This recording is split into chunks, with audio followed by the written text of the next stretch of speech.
Hi friends, నా పేరు చరణ్. ఈరోజు టాపిక్ వచ్చేసరికి రిజర్వేషన్ సిస్టమ్. ఈ రిజర్వేషన్ సిస్టమ్ కాన్సెప్ట్ ఏంటంటే, ఇంకా రిజర్వేషన్ సిస్టమ్ హిస్టరీ ఏంటి, అదేవిధంగా పర్పస్ ఏంటి, ఓవరాల్గా రిజర్వేషన్ సిస్టమ్ యొక్క ఆస్పెక్ట్స్ ఏంటి, ఇవన్నీ డీటెయిల్స్ కూడా ఇప్పుడు ఈ వీడియోలో అయితే కంప్లీట్గా చూద్దాం.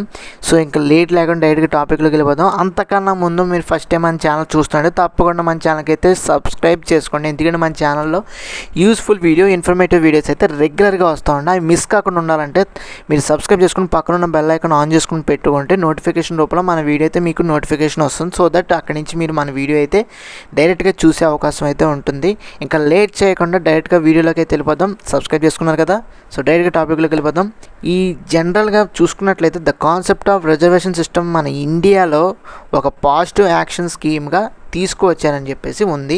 అదేవిధంగా దీనివల్ల హిస్టారికల్గా వెనకబడిన కమ్యూనిటీస్ని రిప్రజెంట్ చేసేలా ముందుకు తీసుకురావచ్చేలాగా వీళ్ళకి అన్ని విధాలుగా కూడా ఎడ్యుకేషన్ కానీ, జాబ్స్ కానీ గవర్నమెంట్ పొలిటికల్ సపోర్ట్ ఇస్తుంది.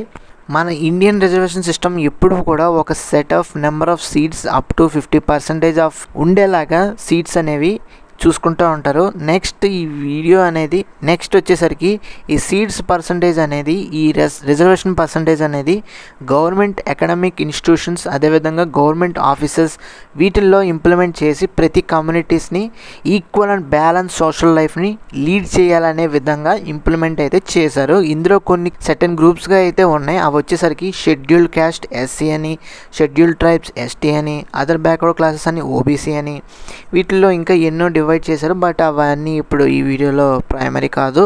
ఓవరాల్గా రిజర్వేషన్ సిస్టమ్ మన ఇండియాలో పర్పస్ ఏంటంటే, అడ్వాంటేజెస్ ఏంటంటే ఇలాంటి విషయాల్లో మాత్రమే మనం ఈ వీడియోలో అయితే చూద్దాం. హిస్టరీ ఆఫ్ రిజర్వేషన్ సిస్టమ్ వచ్చేసరికి గతంలో hire caste and lower caste అన్ని కాన్సెప్ట్ అనేది చాలా విపరీతంగా ఉండేది. అది మనందరికీ తెలిసిందే. అయితే హైయర్ క్యాస్ట్ వాళ్ళు లోయర్ క్యాస్ట్ వాళ్ళని రెస్ట్రిక్ట్ చేయటం, ఇంజస్టిస్ చేయటం, గతంలో చాలా క్యాస్ట్ డిస్క్రిమినేషన్స్ జరిగాయి. బట్ ఆ రోజుల్లో ఇదే మెయిన్ స్ట్రీమ్గా మారి ఎన్నో సంఘటనలు అయితే జరిగాయి. ఇవి చూసి Indian constitution article 334 legislative quota కింద 10 years పాటు టెన్యూర్కి ఇంప్లిమెంట్ చేసి 1950 to 1960 వరకు కోటా సిస్టమ్గా ఉండేదన్నమాట. సో దట్ ఏంటంటే క్యాస్ట్ డిస్క్రిమినేషన్ అనేది లేకుండా ఒక ఇంప్లిమెంటేషన్ అయితే చేశారు. బట్ టెన్యూర్ ఎక్స్టెండ్ చేశారు మళ్ళీ అనుకోండి. ఈ రిజర్వేషన్ సిస్టమ్ అనేది ఆ రోజుల్లో కాన్స్టిట్యూషన్లో ఇంప్లిమెంట్ చేశారు కాబట్టి ఈ ఎడ్యుకేషన్ ఇన్స్టిట్యూట్లో అయినా కానీ, ఈ గవర్నమెంట్ జాబ్స్లో అయినా కానీ, ఇంకా కొన్ని సెక్టర్స్లో కానీ ఆర్టికల్ 15 subsection 4 and 16 subsection 4లో ఇంప్లిమెంట్ చేసి డెఫినెట్గా ఈ రిజర్వేషన్ సిస్టమ్ని యాడ్ చేశారనమాట. ఇనీషియల్గా reservation system only for SC and ఎస్టీకి మాత్రమే, బట్ లేటర్ వచ్చేసరికి ఓబీసీస్ కూడా ఇంక్లూడ్ చేసి ఇంట్రడ్యూస్ చేసి యాడ్ చేశారనమాట. 1991 ఆర్టికల్ 15 section 5లో ఈ రిజర్వేషన్ సిస్టంలో ఓబీసీని ఇంప్లిమెంట్ చేశారనమాట. అండ్ 2019లో ఈడబ్ల్యూఎస్ అంటే ఎకనామికల్లీ వీకర్ సెక్షన్ వాళ్ళని కూడా కవర్ చేసేలా article 15 subsection 6 and 16 subsection 6ని implement చేశారనమాట. సో ఓవరాల్గా చూస్తే హిస్టరీలో లోయర్ క్యాస్ట్కి జరిగిన ఏమైతే ఇంజస్టిసెస్ ఉన్నాయో, వాళ్ళని డెవలప్ అవ్వనివ్వకుండా, రెస్పెక్ట్ ఇవ్వకుండా, ఈక్వల్ రైట్స్ ఇవ్వకుండా, సోషల్ రైట్స్ ఇవ్వకుండా ఏమైతే చేశారో, సో మెయిన్ స్ట్రీమ్గా క్యాస్ట్ డిస్క్రిమినేషన్ పాయింట్గా ఇంప్లిమెంట్ చేశారు. ఈ క్యాస్ట్ రిజర్వేషన్ అనేది తీసుకురావడం అయితే జరిగింది.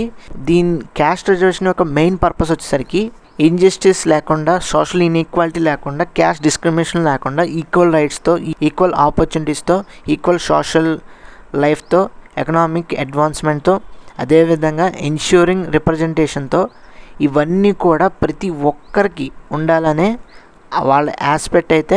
అండ్ ప్రతి ఒక్కరికి గవర్నమెంట్ జాబ్స్ ఇవ్వాలి, గవర్నమెంట్ ఎడ్యుకేషన్ ఇవ్వాలి, గవర్నమెంట్ ఆపర్చునిటీస్ ఇవ్వాలి, పబ్లిక్ లైఫ్ హ్యాపీగా లీడ్ చేయాలనే అవకాశంతో ఈ మెయిన్ పర్పస్ అనేది ఈ రిజర్వేషన్ సిస్టమ్ అనేది తీసుకురావడం అనేది జరిగింది. ఇందులో ఆటుపోట్లు ఉన్నాయనుకోండి, బట్ అండ్ ఎస్సీ ఎస్టీ రిజర్వేషన్స్ని ఎలా ఇంప్లిమెంట్ చేశారని ఇప్పుడైతే చూద్దాం. బేసికల్గా ఎస్సీ ఆర్ ఎస్టీ వాళ్ళకి ఇనిషియల్గా జాబ్స్ ప్రొవైడ్ చేయాలనే కాన్సెప్ట్ లేదు. బట్ లేటర్ ఆన్ కొన్ని ఫండమెంటల్ పర్పసెస్ అనేవి వచ్చి ఈ రిజర్వేషన్ సిస్టమ్ని ఎంపవర్ చేయాలనే ఇష్యూతో వీళ్ళు స్టేట్ డెసిషన్ మేకింగ్లో పార్టిసిపేట్ చేయాలని కోరుకున్నారు. సో అల్టిమేట్గా అన్టచబిలిటీని, ఈ ప్రాక్టీసెస్ని రిమూవ్ చేయాలనే కాన్సెప్ట్తో, స్ట్రాంగ్ ఫండమెంటల్ రైట్స్తో బిల్డ్ చేశారనమాట. ఎస్టీస్కి ఎస్సీస్కి 15% రిజర్వేషన్ జాబ్స్లో హైయర్ ఎడ్యుకేషన్లో ఇంప్లిమెంట్ చేశారు. సో దట్ రిజర్వేషన్ వల్ల వీళ్ళకి ఎడ్యుకేషన్ ఉంటుంది అండ్ జాబ్స్ కూడా వస్తాయి అనమాట. సోషల్ లైఫ్ అనేది ఈక్వల్గా ముందుకెళ్ళే అవకాశం ఉంటుంది. ఎస్టీస్కి అయితే 7.5% రిజర్వేషన్ ఉంటుంది. సో దట్ వీళ్ళకు కూడా education, jobs, recruitment, post and advancements వీటితో పాటు బాగా పార్టిసిపేట్ చేసి హ్యాపీగా లైఫ్ని అయితే సోషల్ ఈక్వల్ రైట్స్ని అయితే పొందొచ్చు అనమాట. ఇంకా నెక్స్ట్ వచ్చేసరికి ఓబీసీకి 27% అయితే రిజర్వేషన్ కోటా అలొకేట్ చేశారు. సో దట్ వీళ్ళకి గవర్నమెంట్ ఎడ్యుకేషన్ కానీ, హైయర్ ఎడ్యుకేషన్ కానీ, గవర్నమెంట్ జాబ్స్ కానీ, రిక్రూట్మెంట్ పోస్టులు కానీ ఇలాంటివన్నీ కూడా రిజర్వేషన్ ఉంటుంది. అండ్ ఓబీసీకి 2 కాన్సెప్ట్స్ అయితే ఉంటాయి. ఒకటి క్రీమీ లేయర్, ఇంకోటి నాన్ క్రీమీ లేయర్. ఇంకా ఫైనల్గా ఈడబ్ల్యూఎస్ రిజర్వేషన్కి అయితే 10% రిజర్వేషన్ అయితే అలొకేట్ చేసింది due to economically weaker sections అని. సో దట్ వీళ్ళకి గవర్నమెంట్లో జాబ్స్ కానీ, వర్క్స్ కానీ, ఆపర్చునిటీస్ కానీ ఇలాంటివన్నీ కూడా ఉంటాయి అన్నమాట. ఇంకా ఫైనల్గా చూసుకున్నట్లయితే ఓవరాల్గా మన క్యాస్ట్ రిజర్వేషన్ సిస్టమ్ అనేది ఇంప్లిమెంట్ చేసింది ఓన్లీ లోయర్ క్యాస్ట్ పీపుల్ కూడా హైయర్ క్యాస్ట్ పీపుల్ లాగా ఎడ్యుకేషన్ని, జాబ్ని, బిజినెసెస్ని, సోషల్ ఈక్వాలిటీని ఇలాంటివన్నీ కూడా ఈక్వల్గా ఉండాలి, అందరూ సమన్యాయంగా ఇవన్నీ రిజర్వేషన్స్ని ఇండియాలో తీసుకురావడం అయితే జరిగింది. అందరూ హ్యాపీగా సుఖ సంతోషాలతో ఉంటారని చెప్పేసి తీసుకురావడం అయితే జరిగింది. దీనివల్ల కొంత అడ్వాంటేజ్ కూడా ఉంది, కానీ కొంత అడ్వాంటేజ్ ఉన్నా కానీ చాలా మట్టికి డిసడ్వాంటేజెస్ అయితే ఉన్నాయి. అందులో నో డౌట్ అట్ ఆల్. ఒకటి ఎకనామిక్ పరంగా అండ్ మెరిట్ పరంగా జెన్యూన్లీ డిజర్వ్ అయ్యే పర్సన్స్కి, మెరిట్ పర్సన్స్కి జాబ్స్ అయితే లేవు, సోషల్ ఈక్వాలిటీ లేదు, ఎకనామిక్ స్టెబిలిటీ కూడా లేదు. సో కొన్ని డ్రాబ్యాక్స్ అయితే ఉన్నాయి. మన ఇండియాకి స్వతంత్రం వచ్చి 70 నుండి 78 సంవత్సరాలు అయినా కానీ కొన్ని విషయాల్లో వెనకబడే ఉన్నాం.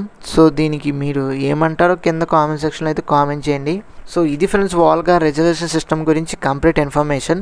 ఎస్సీ అయినా, ఎస్టీ అయినా, ఓబీసీ అయినా, ఇంకేదైనా సరే ఓవరాల్గా తీసుకొచ్చిన ప్రకారం ఓన్లీ సోషల్ ఇన్ఈక్వాలిటీని తగ్గించి సోషల్ ఈక్వల్గా హ్యాపీ లైఫ్ని అందరూ లీడ్ చేయాలనే ఉద్దేశంతో హైయర్ క్యాస్ట్ అనేవాళ్ళు జాబ్స్ కాదు, బిజినెస్లే కాదు, లోయర్ క్యాస్ట్ వాళ్ళు కూడా బిజినెస్ చేయాలి, జాబ్స్ చేయాలనే మంచి ఉద్దేశంతో మన ఇండియన్ గవర్నమెంట్ అయితే ఈ క్యాస్ట్ రిజర్వేషన్ని తీసుకురావడం అయితే జరిగింది. సో దట్ అందరూ కూడా హ్యాపీగా అయితే ఉన్నారు. బట్ కొన్ని అడ్వాంటేజెస్, డిసడ్వాంటేజెస్ కూడా ఉన్నాయి.